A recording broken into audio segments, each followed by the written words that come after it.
Eu também queria agradecer à Porta o convite para fazer esta exposição e a oportunidade de estar aqui a falar também. Queria agradecer ao Rodrigo e à João por terem aceito vir conversar aqui comigo. Eu acho que concordamos todos que o que poderá ser interessante fazer numa conversa não é propriamente explicar as obras ou desvendar o que é que se quis, o que é que se está à procura nelas. Eu acho que, por exemplo, para entender algumas das coisas que estão, algumas das preocupações minhas, basta abrir um dicionário de símbolos, por exemplo. Quer dizer, para mim as obras não são um fim, são para já um meio, um meio para mim para pensar, para perceber como é que me relaciono com o mundo, portanto, criativamente, porque eu penso que o pensamento é também criação, autocriação, não só a criação de nós próprios, como pessoa, e da nossa relação com o mundo, portanto, com os outros, com o mundo em geral. E de facto, quando nos ocorre qualquer coisa, uma imagem que às vezes é vaga ou às vezes é qualquer coisa que é encontrada, no caso da fotografia às vezes é mais assim, encontra-se uma coisa, encontra-se uma imagem, apesar de, atenção, não se encontra na natureza logo a imagem é uma espécie de ressonância que acontece entre qualquer coisa que vemos, que eu vejo na natureza e a forma como eu imagino que aquilo vai resultar em imagem, porque eu vejo sempre uma distância, talvez sobretudo, não é só por trabalhar com o preto e branco, mas o preto e branco ajuda muito nessa distância, portanto, entre o visível da natureza e aquilo que depois acontece como imagem. Portanto, às vezes, quando essas imagens surgem, ou encontradas, ou criações que depois podem ser esculturas ou desenhos, neste caso não há aqui desenhos, mas são uma maneira de trazer à superfície camadas do pensamento que às vezes para mim estão no inconsciente um bocadinho, mas eu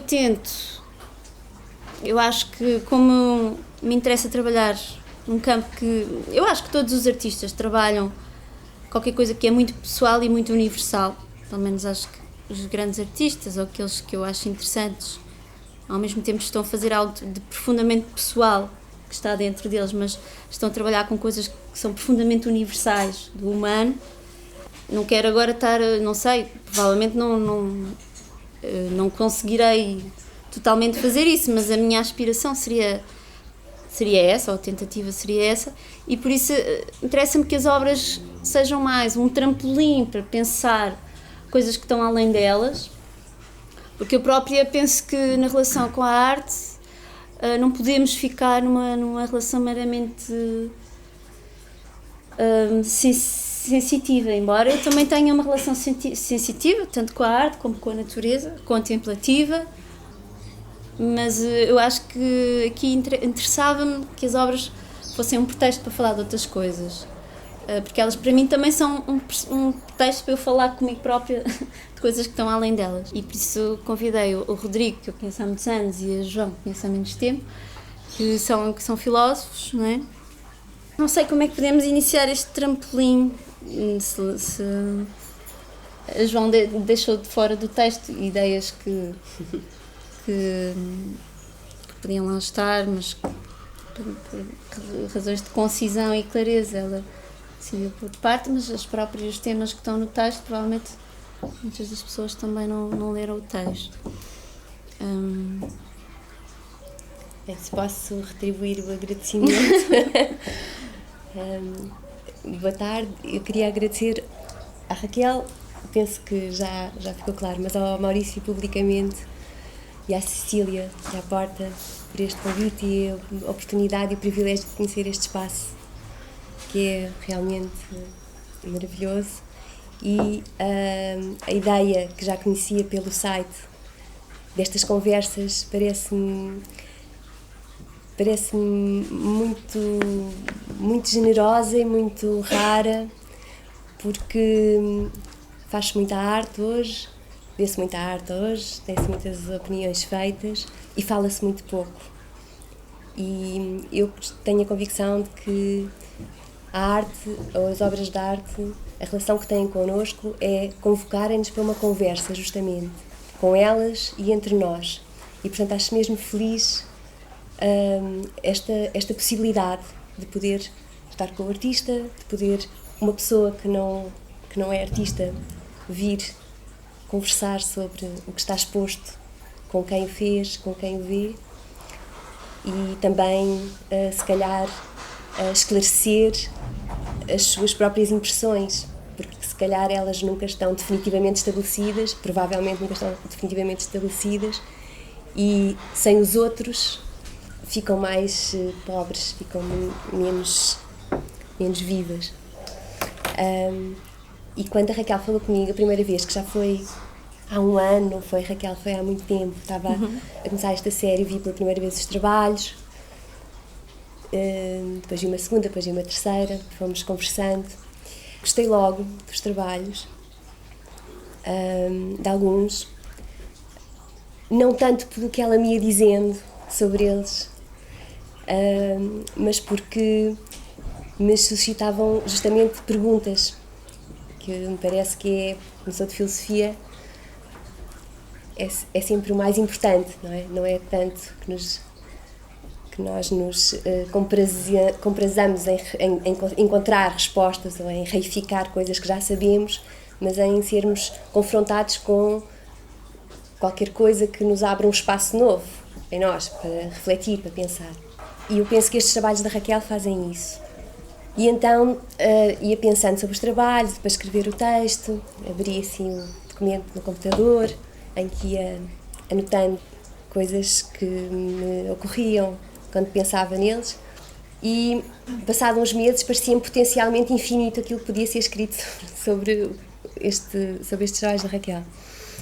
E como isso não pode ser, porque o site também tem limitações e porque o texto tinha que ter um caráter fixo, alguns desses aspectos não pude abordar no texto, ficaram em suspenso. E, como a Raquel sugeriu ou indicou ainda agora, este interesse pelo simbólico que ela tem e que ela cultiva e que está muito atuante, não só no trabalho, mas na vida dela, tanto quanto julgo perceber, é muito fascinante e é muito interessante para perceber muitas das coisas que estão em jogo aqui nestas peças, mas, como eu dizia ontem, não sendo eu muito competente no âmbito da simbologia, pareceu-me que eu devia ter a minha conversa com estes trabalhos, não tanto pelo que a Raquel me dizia sobre eles, mas por o que eles em mim suscitavam e faziam aquilo que me faziam pensar. Porque a boa arte dá que pensar, o Kant dizia isso, escreveu isso, e eu dá que pensar ou não é boa arte.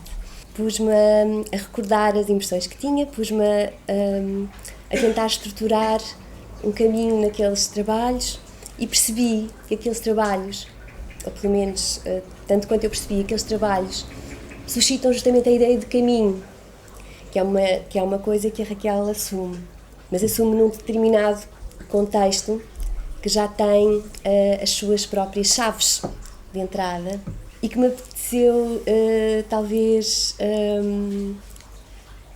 não questionar, mas no texto procurei não ficar nelas. Deixa-me desafiar-te, como é que tu podes não ser versado em simbologia e tratar aquilo que tratas, nomeadamente sobre o Timeu, que é um diálogo de Platão que narra, portanto, a formação do mundo, portanto é um diálogo muito cosmológico e altamente simbólico, e tu não ficas só por enumeração do que é que se fala no Timeu, vais para ali fora falando sobre a noite, sobre a luz, sobre a escuridão, sobre a caverna. Bom, se calhar fui eu que me enganei, mas toda a minha relação com a filosofia foi sempre altamente simbólica, mas se calhar sou eu que sou tendenciosa. Para responder, o Rodrigo também terá com certeza coisa a dizer. Eu responderia assim, por esclarecer a noção de símbolo. Pois, começar por... é uma grande questão, mas Não é? A noção de símbolo... É por causa da noção de símbolo, a citação, eu fiz também um pequeno texto e faço no início uma citação e o que é chave nesta citação é precisamente a ideia das imagens, mas as imagens símbolo. Portanto, aqui quando se está a falar nas imagens, nesta citação que eu faço, não é as imagens como aquelas fotográficas, por exemplo, que são feitas mecanicamente, mas são as imagens simbólicas, portanto, aí é uma outra coisa. Mas, de qualquer forma, a imagem potencialmente poderá ser simbólica, tal Sim, como a claro, palavra. claro. Eu acho que a palavra é simbólica, se concordarem. De facto, podia ser interessante esclarecer o que é o símbolo. Não sei se é uma tarefa demasiado ampla para este contexto. Eu esclareceria assim. A palavra symbolon, que é a palavra grega, tal como aparece no banquete de Platão, é usada por um dos convivas do banquete, não é? A gente conhece o texto, ou pelo menos a ideia do texto. Um conjunto de amigos que faz uma refeição onde decidem cada um fazer um encómio ao amor, um elogio ao amor. E chega à altura do Aristófanes e ele faz um discurso sobre o amor a partir da noção de símbolo, do conceito de símbolo, que é um discurso com algumas... com um caráter cómico, porque o Aristófanes era um cómico, quer dizer, um escritor de comédias. E ele descreve, ou a imagem que ele dá do amor, tem a ver com os seres anteriores aos humanos, que eram esféricos, e que, por um castigo, foram divididos ao meio, e que foram condenados a errar procurando a sua metade durante a sua vida. E o retrato é um bocadinho grotesco, tem esse lado cómico, irónico, e a palavra symbolon em grego queria dizer uma tabuinha de penso de cerâmica que por ocasião da recepção de alguém, quando se hospedava alguém, se partia ao meio e se dava a outra metade ao hóspede, porque um dia, quando se voltassem a encontrar, se pudessem reconhecer as duas metades na junção dessas duas partes. E, portanto, ao símbolo está associado esse lado de reunião, não é? Esse lado holístico, de completude, de totalidade, de unidade e de uma eventual fratura, fragmentação. Divisão. Mas a divisão, neste conceito de símbolo, aponta para a totalidade, portanto, a recuperar. Portanto, a totalidade é a recuperar. A unidade. A unidade, exatamente. Ora, de um ponto de vista filosófico, ou seja, não apenas simbólico, não apenas restrito a esta compreensão, o ser humano é compreendido na sua fragmentação ou na sua incompletude. Depois, se há ou não essa totalidade, depois se há ou não essa unificação, já estamos em outro tipo de esferas. Ou seja, o que há a questionar é esse aspecto, de alguma forma, fragmentário, que é a nossa constituição, que nós somos, e que faz com que nós também nos procuremos uns aos outros, evidentemente, mas não presume que necessariamente que nos outros, ou que essa totalidade, ou essa ideia de totalidade seja efetivamente preenchível, ou efetivamente se algum dia seja efetiva, realmente. Porque tu vês isso como uma constituição e não como uma condição. Essa descrição do Aristóteles, sim, penso que remete para a ideia de que a fragmentação do ser humano, o ser humano como ser não completo, incompleto, sim, sim, não seria uma constituição primordial do ser humano, mas seria a condição atual do ser humano. Pois, que, Não é? Mas, que viríamos de uma ou seja, completude. e isso não é? remete para as ideias de paraíso ou de alguma de idade uma de ouro. condição primordial da idade do ouro, Sim. que o Platão também refere, de uma decadência, etc. Sim. Mas, portanto, o que há filosoficamente a questionar é justamente o caminho, que é uma palavra que para ti parece-me também importante, pelo menos nas nossas conversas foi evocada. O caráter de, justamente, de estar a caminho, de estar nessa situação, que é a nossa situação. O fim, a totalidade atingida, a reunião, poria fim Sim, sim. ao... Estás a falar de uma condição dual, em grande parte, ou não? Eu não, mas o Aristófanes estava. Sim. Simbólica. Portanto, o símbolo remete para uma ideia muito de dualidade. Sim. É verdade. Concordarias? Se é verdade. Se concordarias. Se é verdade, se concordo. Talvez, vou explicar. Queria pedir desculpa pela minha voz, porque eu, na vinda para cá, devo ter apanhado um resfriado por causa do ar-condicionado do avião. Portanto, vou ter uma voz um pouco que não é a minha, tonitruante, mas bom, espero que entre esta voz pareça algo da minha voz. Aqui a pensar se concordo com o que a João estava a dizer. Acho que concordo. Isto é, o símbolo é constitutivamente humano e é a condição humana ao mesmo tempo. Isto é, o humano assinala-se simbolizando. Não é? E nesse sentido eu diria que o símbolo é a notícia da consciência humana. Não é? Nós sabemos até que, de um ponto de vista antropológico ou paleoantropológico, os primeiros sinais que o humano deixa são símbolos, de algum modo. E, portanto, o símbolo tem necessariamente a ver com, parece-me a mim, com a emergência da consciência e, nesse sentido, com o dois, não é? Com a dualidade. O símbolo é constitutivamente o sentimento do dois, nem que seja o dois da reflexão, isto é, a distância de si a si, não é? Ou o dois da distância de si ao mundo, ou o dois da distância entre o aqui e agora e o resto do tempo, por exemplo, ou o dois da separação constitutiva entre nós e o outro. Há sempre o dois a aparecer. Aparece, por exemplo, marcado no nosso corpo, desde logo. E, portanto, eu acho que o símbolo, de algum modo, é a marca da divisão, homem-mulher, digamos, não é? Isso é muito...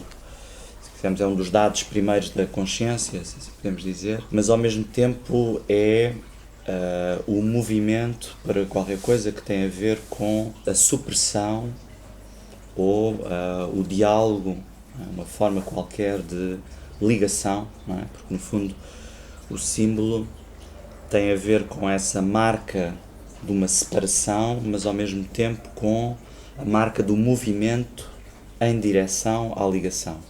Por exemplo, o símbolo é utilizado nesse contexto, estavas a dizer, e é utilizado, por exemplo, no contexto dos amantes. Por exemplo, quando um amante, homem, normalmente entre os gregos, parte para a guerra, por exemplo, não é?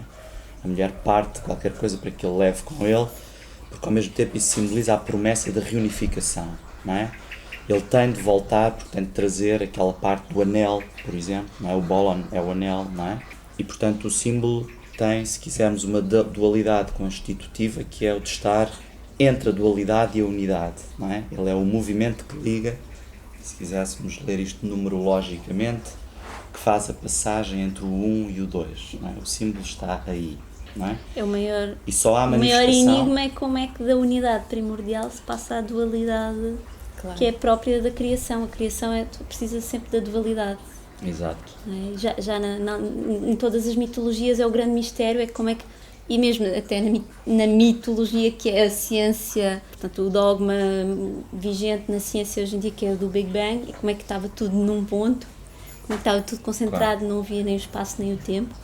Ora, o espaço e o tempo só são possíveis, portanto tem algo que é dual. Portanto, o espaço e o tempo já pressupõem dualidade entre o presente, o aqui e o agora, e o que não é aqui e agora.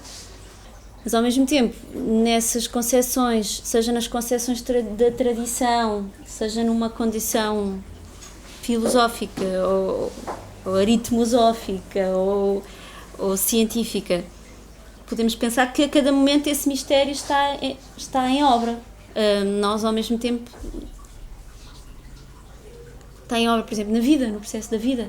A célula é una, divide-se em duas e multiplica-se e a vida assim perpetua-se, por exemplo. O nascimento dos filhos, curiosamente, é isso, é o 2 que faz um, não é? Retorna a um. Ou o 2 que é 3. Ou um e um que não.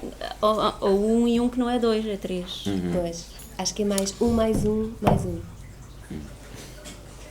Pois, 1 mais 1 igual a 3, a mim remete-me para um terreno que eu não queria muito aventurar agora, mas para a questão da dialética, como acho que Hegel a define, e não a dialética no sentido platónico, a ideia... São diferentes. São diferentes, não é?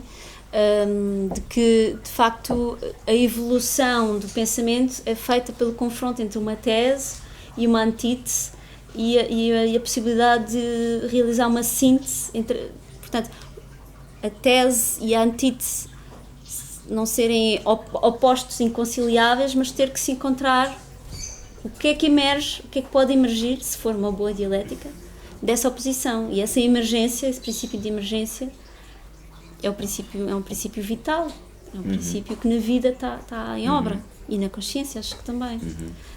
Mas para mim essa questão do 1 e 1 são 3 tem muito a ver com esse princípio de emergência. Parece-me também que se nós quiséssemos pensar a coisa a partir desses pares, tríade, dualidade, unidade, etc., também temos de ter a cautela de perceber que eles não se aplicam em todos os níveis de realidade, não é? Por exemplo, há polaridades ou dualidades que são constitutivamente duais, que não conhecem 3, não é? Por exemplo, não há a noite e o dia, por exemplo, não há um terceiro termo. Exato. Não é? Pois não eu é agora haver, ia sugerir falarmos dessa dualidade da luz e da escuridão, por causa não só do preto e branco, não sei, se quiseres, porque acho que vai na... Está bem. Fiz uma passagem à DJ sem me perceber. Acho que há uma ligação que se pode fazer importante e que tem a ver também com o símbolo. Estava-me a lembrar de um verso do Mallarmé a propósito do símbolo, em que ele diz, no fundo, que um ato criativo tem a ver com os números também, tem a ver com faire le deux, não é? E em vários sentidos, no sentido em que tu fazes uma espécie de dança com aquilo que estás a entrar em relação com isso, não é? Tens de, no fundo, conhecer é entrar em relação com, faire le deux tem a ver com isso, não é? Tu, de repente, há um jogo que tu inicias com qualquer coisa que estás a conhecer. Vais ser modificado por isso que estás a conhecer e vais modificar aquilo que estás a conhecer. Isso acontece no ato criativo. Há uma série de coisas que eu queria dizer sobre o ato criativo que tem a ver com a tua primeira intervenção. Talvez se possa ir buscar a seguir. Mas agora assim vou para a escuridão e para a luz. E estava a pensar que, no fundo, isto é, se quiséssemos fazer uma consideração talvez mais geral, parece-me que na arte contemporânea essa questão da consciência simbólica é uma questão que está por tratar. Eu acho que ao longo do século XX os artistas quiseram emancipar-se de uma série de coisas que, quando se emanciparam delas, certas tutelas que tinham a ver com códigos da representação, que tinham a ver com tutelas teológicas, iconográficas sobre a arte, emanciparam-se, deitaram com isso fora coisas que não deviam ter deitado. E que têm a ver justamente com o conhecimento simbólico. E o conhecimento simbólico não tem apenas a ver com a articulação de um conjunto de princípios de inteligibilidade do real, tem a ver com uma linguagem arquetípica, se assim podemos dizer, onde os artistas apresentam determinadas imagens. Também podemos falar sobre o termo imagem, porque essas imagens são fonte de uma transmissão ou de uma aprendizagem. E que a arte é justamente uma instância privilegiada onde se pode dar a ver, a expressão que tu utilizavas no início, eu acho que é uma expressão muito importante na arte, não é? Esta ideia de que os artistas, na sua pesquisa ao mesmo tempo íntima, solitária, pessoal, e ao mesmo tempo, nisto eu não podia estar mais de acordo com a Raquel, e ao mesmo tempo universal, no sentido em que estão a lidar com coisas que fazem parte de uma memória comum da humanidade, não é? Estão a tentar encontrar formas de passar ou de dar a ver a transmissão dessa memória.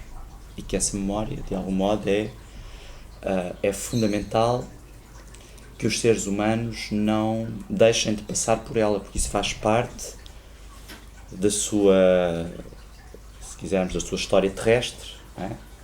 Do seu percurso de libertação, do seu percurso de autoconhecimento, de autocriação, como dizia a Raquel, e eu julgo que a arte tem muito que ver com isso. Não tem apenas de ter a ver com isso, porque a arte não é apenas o exercício de um determinado métier de transmissão simbólica, apesar dessa ser uma função originária do fazer artístico, mas a arte, nós sabemos, pela história que nós tivemos com a arte, tem também de fazer outras coisas, não é? E é importante também não esquecer isso. E polaridades como estas, por exemplo, a escuridão e a luz, polaridades que são muito visíveis no trabalho da Raquel, polaridades que têm a ver com o centro e a periferia, o exterior e o interior. Quando nós olhamos para este conjunto de trabalhos, vemos muito que há essa ideia de momentos de passagem, de transição. A João assinala isso no texto, a Raquel fala disso, né? Até no próprio título, não é? Eu, por exemplo, fiquei a tremer quase quando vi esta estrela. Também pode querer dizer para os egípcios, porta. Há ali qualquer coisa muito bonito que nós intuitivamente reconhecemos ali. Isto é profundamente simbólico em que sentido? No sentido em que quando nós pensamos nisto, isso acorda qualquer coisa em nós. Uma ligação qualquer. É como se, de algum modo, e o simbólico tem também muito a ver com isto, tem a ver com qualquer coisa que nós, de algum modo, sempre soubemos, mas já não sabemos. E sabemos ainda sob a forma ainda de um não saber. E o que é interessante no simbólico é que quando ele toca onde é preciso, ele acorda. Ou ele desvela qualquer coisa que estava subterrado.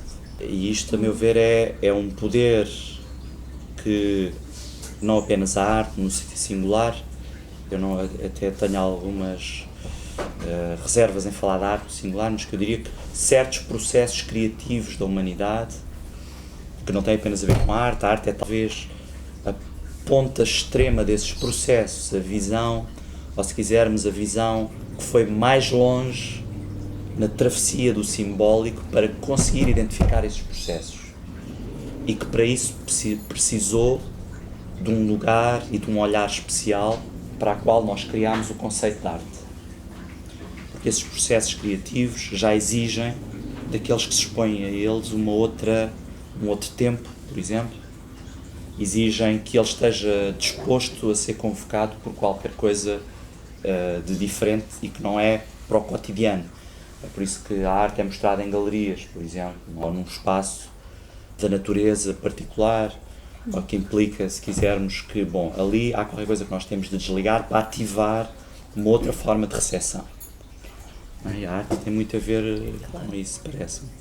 Bom, e esta questão da escuridão e da treva, que é uma polaridade que eu acho que interessou muito, era qualquer coisa sobre a qual ela estava a trabalhar, a Raquel, nela própria e ao mesmo tempo no campo do conhecimento a que corresponde isso, não é?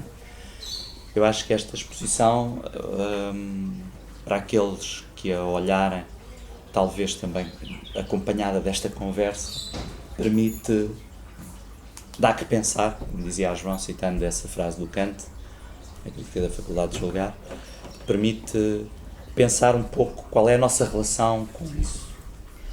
O que é que na nossa vida é treva, por exemplo. Mas é por isso que quando nós estamos, por exemplo, num momento de aflição, isto é, num momento de treva, nós recorremos a certos instrumentos que nós sabemos que irradiam qualquer coisa que nos podem ajudar a atravessar. O termo travessia, como todas as outras palavras que eu estou aqui a utilizar, não é escolhido por acaso, que nos ajudam a atravessar qualquer coisa que vai exigir de nós uma prova, não é?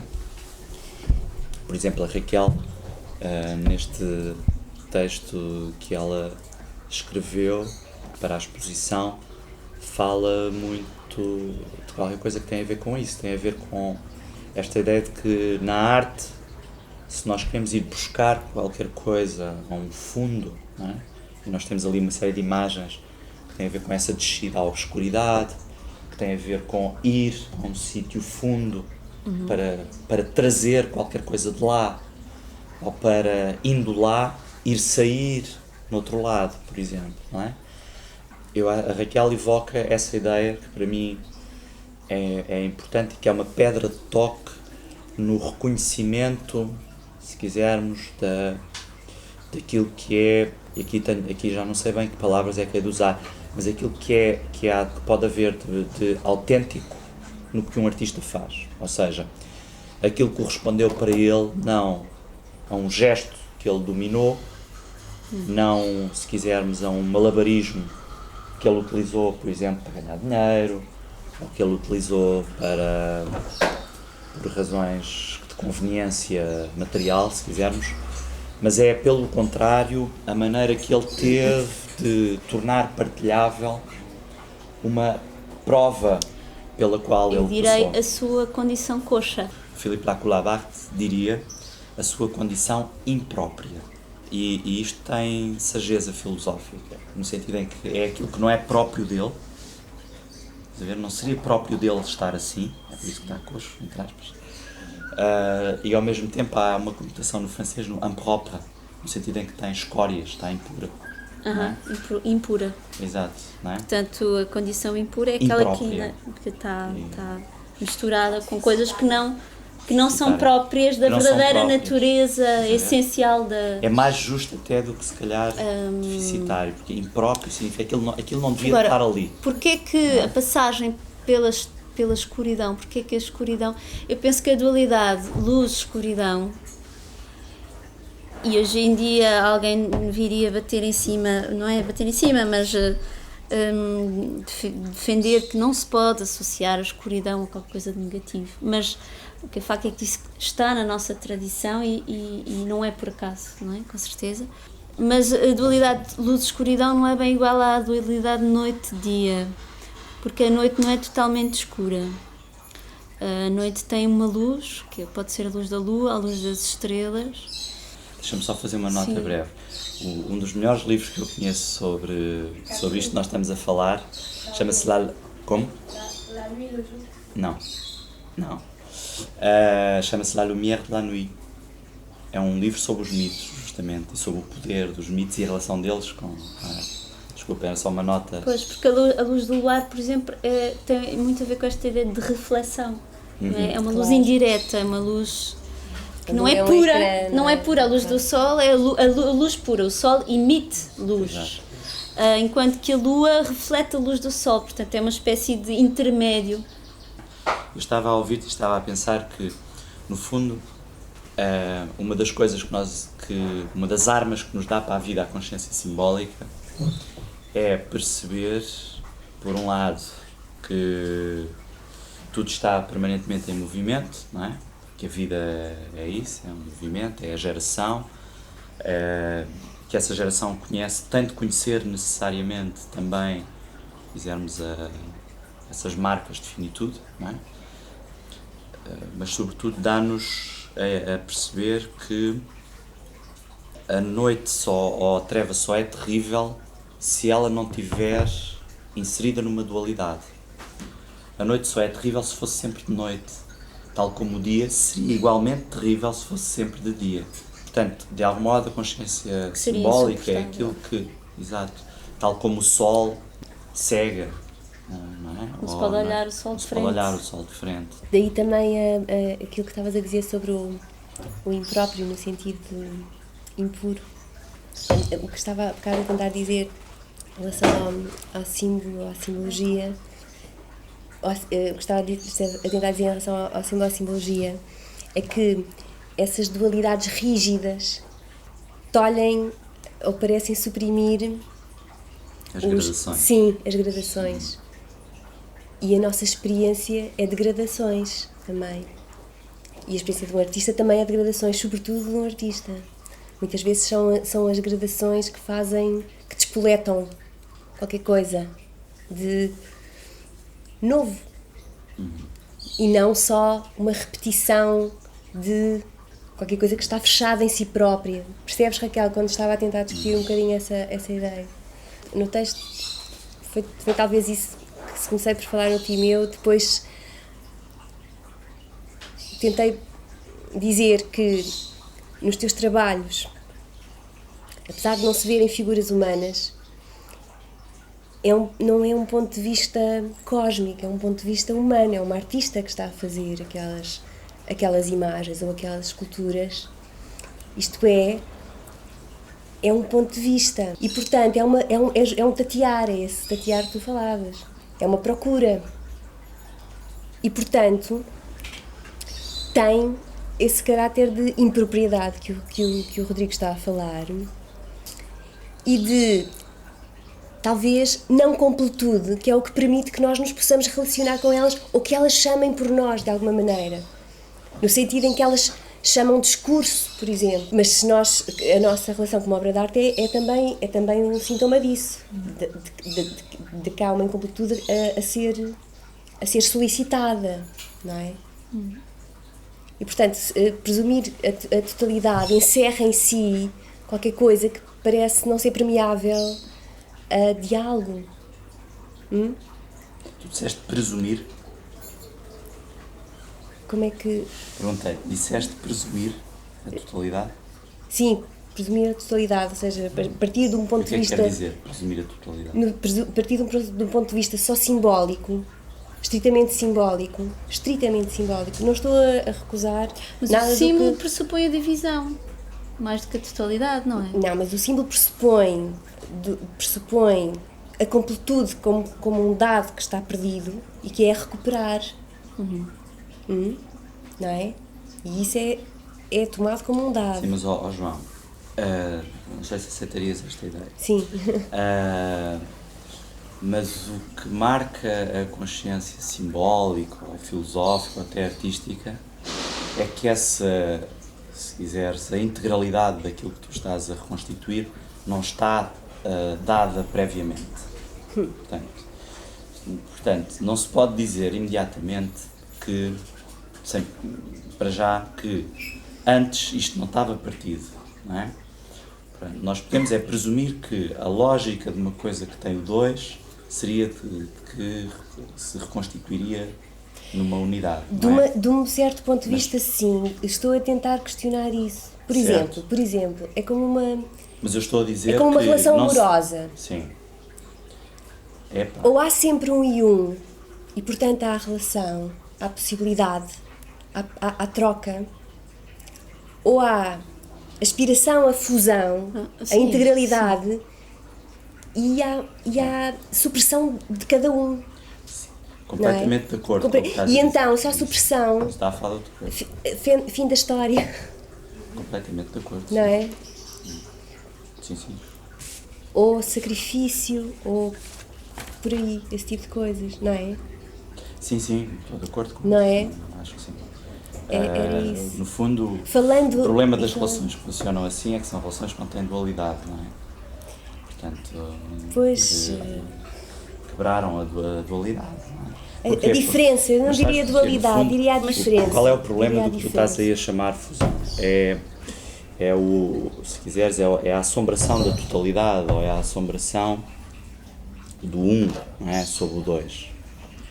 E por isso é que eu te estava a dizer que a consciência simbólica, se nós a entendemos como, se quiseres, que essa totalidade anterior está dada, isso até um certo ponto marca, ou melhor, extingue essa consciência simbólica como um caminho de conhecimento, por exemplo. Não é? O problema, às vezes, parece-me, com aqueles que se julgam detentores dessa, se quiseres, das chaves, é porque julgam... Chaves da totalidade, Exato, talvez? pronto.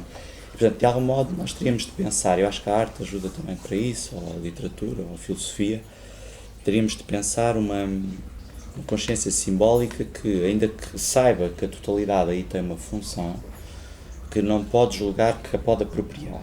Não é? É o mesmo que acontece numa relação, porque no fundo isso que tu descrevias é uma espécie de apropriação da substância do outro. E eu acho que a arte, alguma literatura, alguma filosofia, alguma qualquer coisa, alguns seres humanos também, não é? Estão imunizados contra isso porque sabem que isso é um perigo, não é?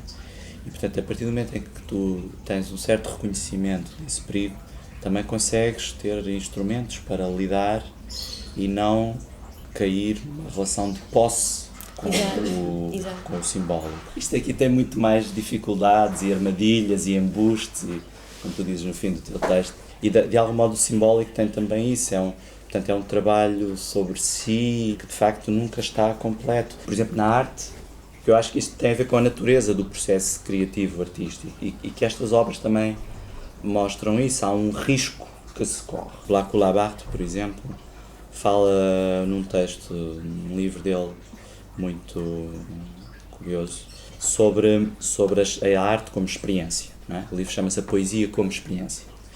E ele tem uma longa nota de rodapé sobre o conceito de experiência. E ele diz que a experiência significa, por um lado, tem a sétima, que é o ex, significa o sair fora de si, de algum modo, e tem o periri, mas é a travessia de um perigo. E eu julgo que na arte e no conhecimento, se é que se pode pôr as coisas nestes termos, e na filosofia também, há essa necessidade de fazer a travessia de um perigo, por exemplo. Isso significa que a certa altura pode-se ficar muito desorientado. Há artistas que avariaram um bocado da cabeça, ou filósofos, etc. Porque isso não tem apenas a ver com uma maldição, tem a ver com, a certa altura, aquilo implica, se quisermos, uma enorme disponibilidade que tem custos. Implica, por exemplo, uma certa associalidade, porque tem de se trabalhar muito, por exemplo. Isso até tem custos físicos, há um lado somático que passa pelo corpo. E é o perigo de se colocar as perguntas erradas também e de se perder nos falsos labirintos das perguntas erradas. Não é verdade, exato. Para o ordinário, estava a pensar em a noção de cosmos, talvez possa trazer alguma luz sobre o assunto, porque se fala...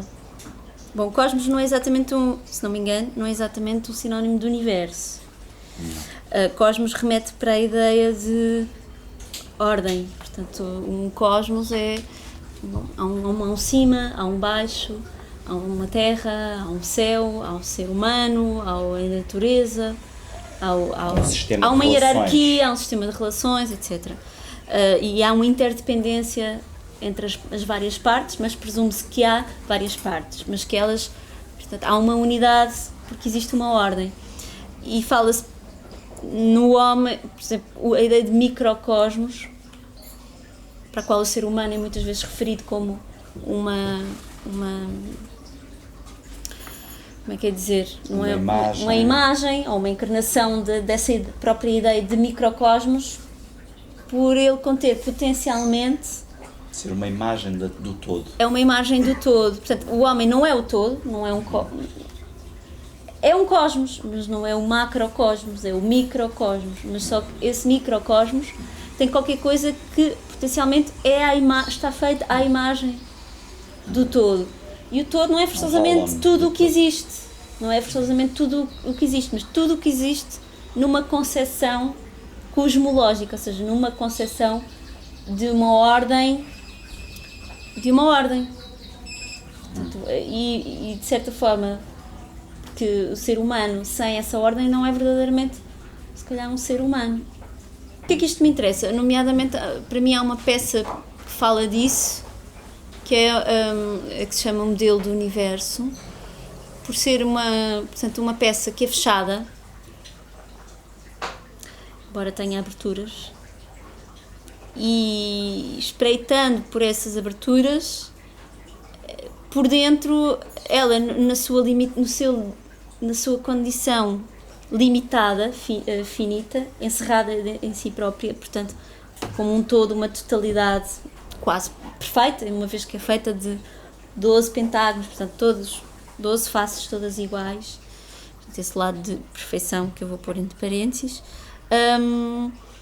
Contém uma infinitude de pontos luminosos, porque aquilo, lá dentro existe um jogo de espelhos que faz com que essas entradas, que são as mesmas que permitem aceder ao interior da peça, permitem também entrar a luz. Portanto, são as tais portas, estrelas. Esse dodecaedro, que é a qual eu chamei modelo do universo, tem essas aberturas, essas estrelas, tem um desenho no qual eu segui, tanto quanto possível, o desenho das constelações que existem no céu.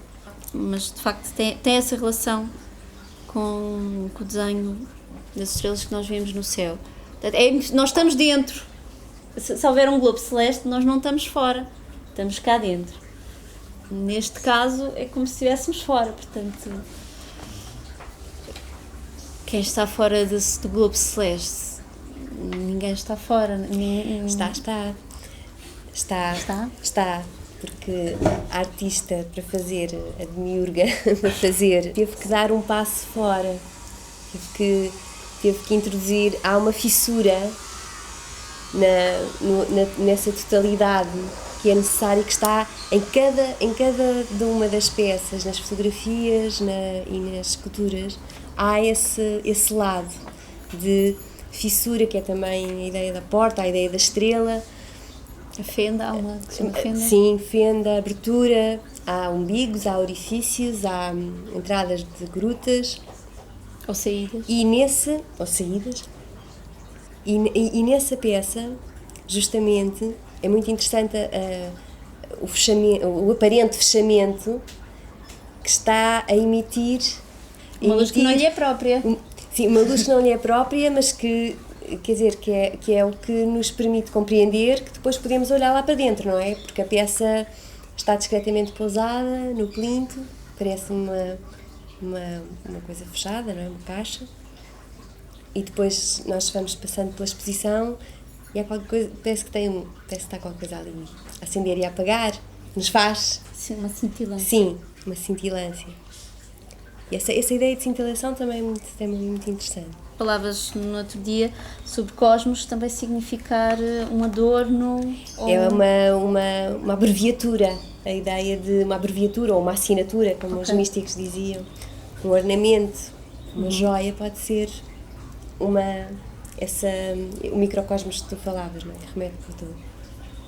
Mas estava a pensar nesse aspecto da fissura, nesse aspecto da porta, porque quando escrevi o texto, se ela também te ocorreu, se ela para ti tem importância, tem valor, se já a consideraste, se pensaste nisso ou não, porque não falámos sobre isso, que é que ocorreu-me outra porta, que é uma porta feita pelo Duchamp, na qual, espreitando, se vê, vocês conhecem a peça, a última peça do Duchamp, e é uma porta que tem um orifício. O buraco da fechadura. Exatamente. Eu não sei se tinhas pensado nisso, mas pareceu muito evidente, sobretudo não é preciso a pensar carga também conscientemente erótica. nisso para isso estar lá, porque está na minha formação de Pois, artista. pois. Mas É a tal bagagem, é a tal bagagem que está lá, sim. está lá, é um mar que está lá de coisas que... No fundo, também o Duchamp estava a beber nesse... Agora vou ser, se calhar, um bocadinho abusiva, um bocadinho junguiana, nesse inconsciente coletivo. Acho eu que ele estava a beber também nisso, a jogar com isso. Há sítios onde se vai parar, inevitavelmente. Mas esse buraco da fechadura, que tem qualquer coisa de muito erótico, que tem a ver com o olho, essa associação da visão, do olho, da visão, do ver, de inebriar-nos com o aspecto das coisas, é potencialmente uma grande perdição. Bom, mas não era esse o sentido que o Duchamp estava à procura, não era de todos. Sim, mas lembrei-me porque para já tem essa ideia de na aparente completude, na aparente opacidade, haver uma possibilidade de haver uma dissonância, não é? Que faz acontecer alguma coisa. Os Amantes Quando é uma eu- peça. Pois. O dos Amantes é aquela peça que tem as duas caixas, no fundo, não é? Uma com o Posso céu. dizer uma coisa que se calhar não sabe só quem olhar para aquela peça inadvertidamente, que é aquilo é uma. Ela tem duas partes, uma que está em baixo e uma que está em cima.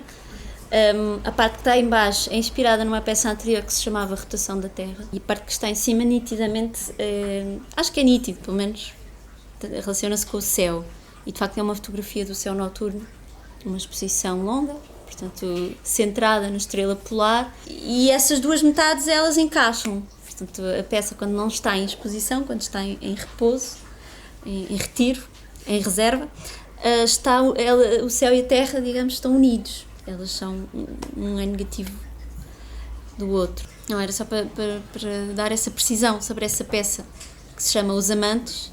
O céu e a terra, entre parênteses, os amantes, que são amantes que estão separados transitoriamente ou aparentemente, mas que estão ligados por um eixo invisível, que é o eixo da Terra.